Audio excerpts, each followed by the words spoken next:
আপনারা জানেন যে পিএসএল শুরু হয়েছে গত পরশু এবং পিএসএল শুরুর পরপরই বাংলাদেশ প্রিমিয়ার লিগ শুরু হলে যেরকম কন্ট্রোভার্সি শুরু হয়ে যায় শুরুর দিন থেকেই বা শুরুর আগ থেকেই পিএসএল এর বেলায়ও ঠিক একই জিনিস ঘটেছে।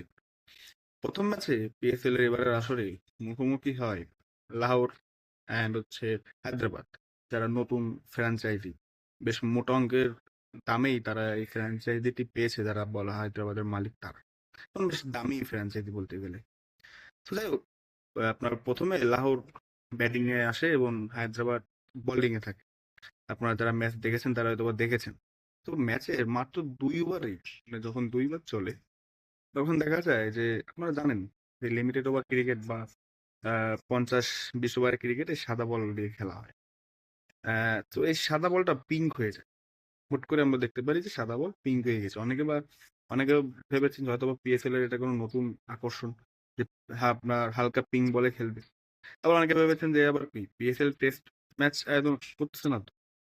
তো যাই হোক, এটা নিয়ে আপনার মান্নাস লাবুসেন, যিনি হায়দ্রাবাদ কিংসম্যানের ক্যাপ্টেন, তিনি আম্পায়ারকে অভিযোগ দেন। পরে আম্পায়ার আপনার অন্যান্য যে বাক্সে যে বলগুলা থাকে তার সাথে কম্পেয়ার করে দেখেন যে বল একদমই মানে বেশ পিঙ্ক কালারের হয়ে গেছে। তখন তিনি বলকে চেঞ্জ করে। তো এ নিয়ে ব্যাপক কথাবার্তা হয় যে কি হলো। ম্যাচ শেষে মান্নাস লাবুসেনকে অবভিয়াসলি সাংবাদিকে প্রশ্ন করে এবং তিনি বলে যে ম্যাচের দ্বিতীয় ওভারেই এরকম কাণ্ডে তিনি অবাক হয়েছেন। কিন্তু তিনি কোথাও এটা দেখেননি এবং তিনি এটাও বলেছে যে হয়তোবা তাদের যে জার্সির কালার, সেখান থেকেই রং উঠে বলে লেগেছে এবং বল হালকা পিঙ্ক কালার ধারণ করেছে। মানে বুঝতে পারছেন, জার্সি থেকে রং উঠতেছে। একটা কথা এখানে বলতেই হয় যে পিএফএল এর যে আপনার গ্রাফিক্স এর মান বা জার্সির যে ডিজাইন, সেটা কিন্তু অনেক উন্নত এবং দেখতেও বেশ সুন্দর লাগে, আই ক্যাচিংও বটে।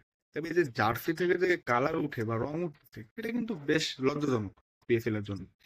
কারণ এটা হয় না। মান্নাস অবশ্য তো বলেই দিয়েছেন যে আমি কখনো দেখিনি যে জার্সি থেকে, প্লেয়ারের জার্সি থেকে, ইন্টারন্যাশনাল প্লেয়ারদের জার্সি থেকে আপনার রং উঠতেছে এবং সেই রঙে বলের কালার চেঞ্জ হয়ে গিয়েছে। সেটা বেশ বিব্রতকর এবং হাসতামাশা হচ্ছে।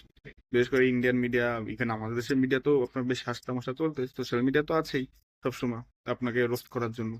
তো খুব একটা ভালো শুরু কিন্তু হলো না। অবশ্য হারিস রুফ তিনি আবার একটি যুক্তি দিয়েছেন। তিনি বলেছেন যে বল যেহেতু মাঠের বাইরে গিয়েছিল, কোথায় অথবা আপনার ট্রাক খেয়ে বা কিছুকে আঘাত লেগে অথবা বলের কালার চেঞ্জ হয়েছে, তবে তার এটা আপনার যুক্তিসঙ্গত না। কারণ এভাবে হওয়ার কথা না মাত্র 2 ওভারে। তো যাই হোক, আশা করি এরপর আপনার জার্সির যে কালার বা এর মান, এটা হায়দ্রাবাদ কিংসম্যান সহ অন্যান্য পিএসএল এর ফ্র্যাঞ্চাইজিরা ঠিক করবে। তবে আপনার জার্সি গুলা কিন্তু বেশ আই ক্যাচিং পিএসএল এর, এটা বলতে হয়।